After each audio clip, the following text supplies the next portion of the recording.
Franchise mode in NBA 2K26 or in the past 5, 10 2Ks have been the exact same since I can remember. Specifically from 2K, I believe 18, 19, all the way up to 26, franchise mode or Mynba, whatever you want to call it, has been the same exact game mode for years. Everything from its layout to simply its layout to trade logic, contract sliders, heck, even the draft is the same. Everything about this dang mode has not been touched. And before people go, oh, but they have made some slight changes. First of all, they barely have. Second of all, if you want to mention, oh, they made eras mode, which is a mode that is, yes, a really amazing 10 out of 10 concept.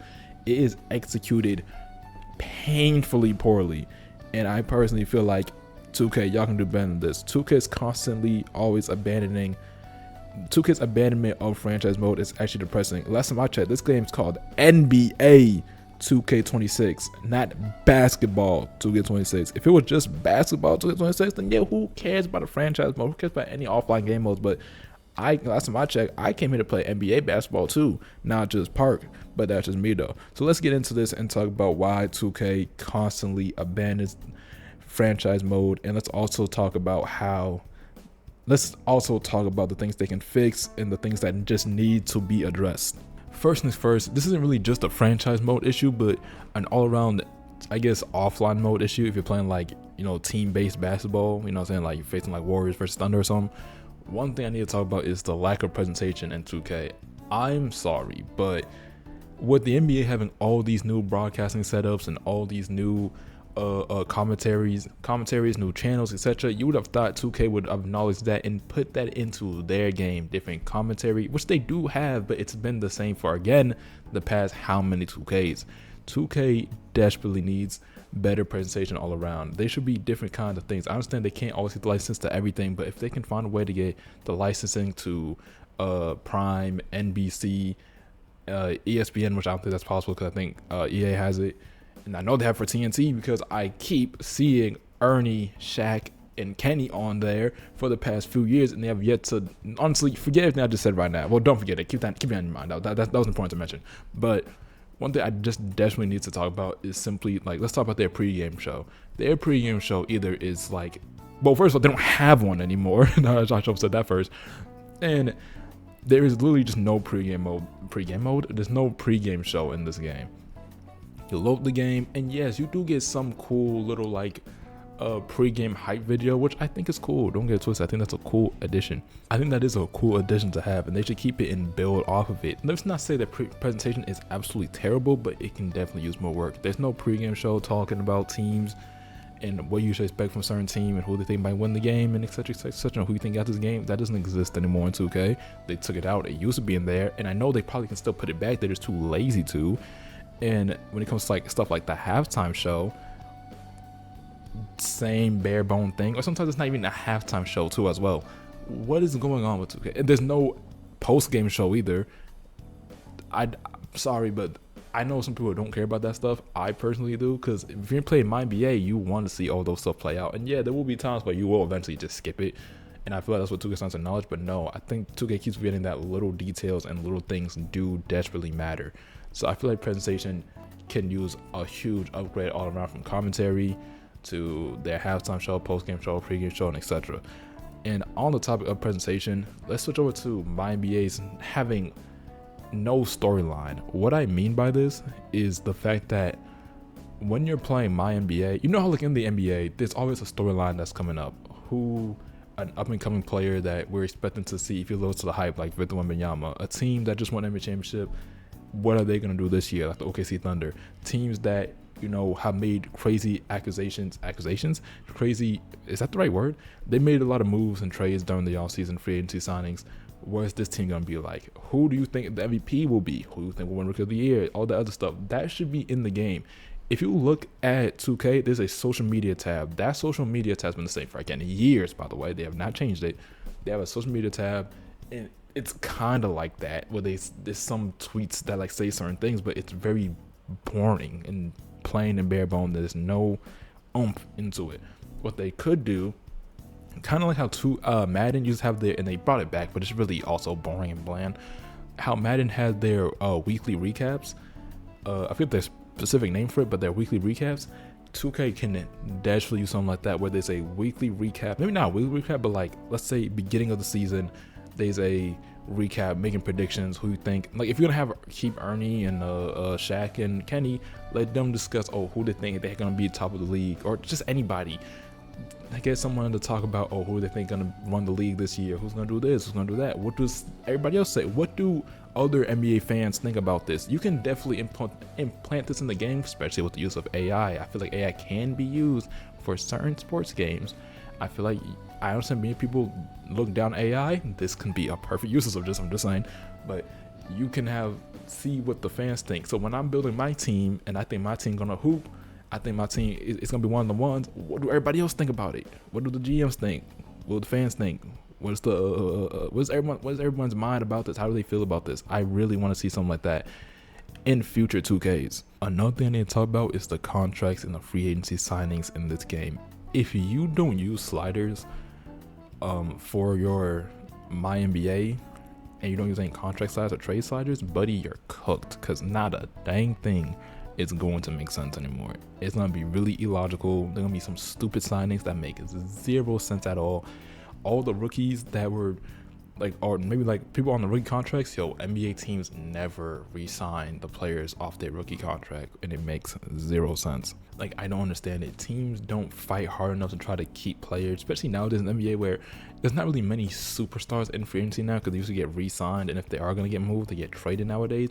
You would think 2K would think about implanting that, and they just don't do those kind of things. And again, free agency logic, contract logic makes no sense. And speaking of logic things, trade logic makes zero sense as well.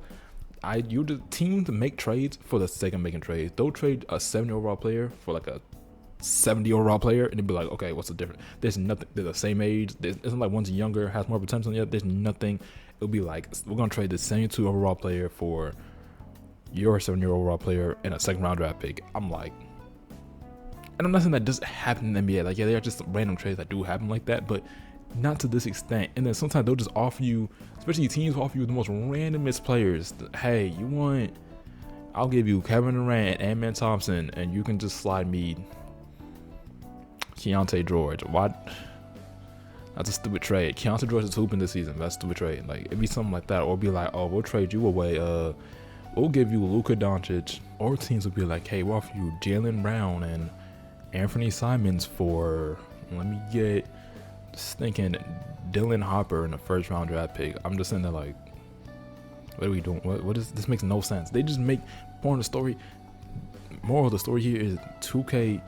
The GMs in 2K make the most illogical trades. They're just making trades for the sake of making trades. It's to a point where like I have to be the one to like kind of like hold their hand when it comes to playing my NBA for other teams, and it's so frustrating. It's like, dude, like I shouldn't have to do all that. And another thing too, talking about trade logic, there is no like demanded trade. There are players who like do get frustrated, but it's never like players who are like big. It'd be like Isaiah Stewart wants a trade. I don't care if Isaiah Stewart wants to be traded. That's not what's that to do with me. Like saying no disrespect to Isaiah Stewart, but it's Isaiah Stewart. Like, you know what I'm saying? But like, especially nowadays, we see players like Giannis who just demand a trade allegedly, and so many other team players. Jimmy Butler did last season. So many players have demanded trades. Darren Fox. There are big superstars who do demand trades, but you do not see that in 2K. And I feel like when that happens, there should be a bidding war on who can try to get that player. I should see, this team trying to throw everything I got for this player, or this team trying to throw everything. Like, there's none of that. There's, simply put, none of that stuff happens, and it's very frustrating. Like, can we please tee up on this stuff? Trade logic in 2K is terrible. Another thing that's terrible, draft logic's not as bad. No, forget just draft logic. Forget draft logic in general for a second. The draft presentation, and this is why I keep saying presentation is important. I probably should put this in the more time about presentation. Draft presentation is absolutely terrible. It's been the same thing since I believe 2K18 or 19, and it hasn't changed. 2K, what is stopping you from making a change? Old 2Ks There was the whole thing, the whole presentation. David Stern, rest in peace. He'd be up there. He calls the player's name. They don't walk up, but the name would get called up. You hear the name get called. You see the crowd goes crazy. Used to always happen. Where did that go? You can't simply put Adam Silver in your game. He's in the game. You have his model. Put him in the draft. Oh my gosh. Let him walk like at first pick. This team selects so and so. You see the player go up, put the hat on, etc. You can't do that because Madden has that feature. It's not perfect, but it's there, and I'll take it. Like it doesn't have to be amazingly 10 out of 10. Just the fact that you changed it up is something I've just been waiting for. Why is everything about my NBA the same exact thing for the past 6-10 years? Like I don't like. But yet Park gets so many changes. My team gets so many changes, but we know why they do it. But if you really care about your game, and if you really care about making money, you would try to make your game the best it can be. But you know what? That's neither here nor there. Another thing I need to talk about, and a lot of things just based off logical things, is sim logic. Teams, them dang Chicago Bulls will be a first seed every year and walk to the finals because Josh Giddey apparently is the next Michael Jordan. Doesn't make any sense. 2K, please. Let's lock in. Team logic itself, team and coaching logic, teams make, like we just talking about bonehead trades and decisions. When you face certain teams, it's not a chess match. I'm not having any like, oh, this team made this adjustment. Like, oh, we keep abusing the paint. We keep going inside the paint. We're scoring inside. They're not gonna make any changes to that. They're gonna just let it play out. Makes no sense. You know why it makes no sense? Because it used to be in the old games and now they don't have it anymore. Where did that go? So many things about 2K. It's just so much. And one last thing I just need to throw into. I feel like I should expand more on coaching logic. Coaching logic just don't make no dang sense. Okay, the coaches don't really feel like coaches. I feel like they're just there to be there. I feel like the coach is there just to say that there's a coach here, basically. But moving on from that point, the last thing I need to talk about is the slow sim engine. Like when you sim through, it takes millennia. And yes, they do have a thing where you can go faster, happy medium, and then smartest, and you pick smartest, which I always pick, and go slower. I personally feel like you can somehow make that thing go faster, because goodness and gracious, that's still ridiculous regardless of the fact. There's so many things I can go on and on and on and on about why 2K is just so lazy when it comes to franchise mode, but I think I gave y'all the pretty good enough gist of it at this point in time. But that's just kind of how I feel about it. Tell me what y'all think about it down below in the comments, and God bless.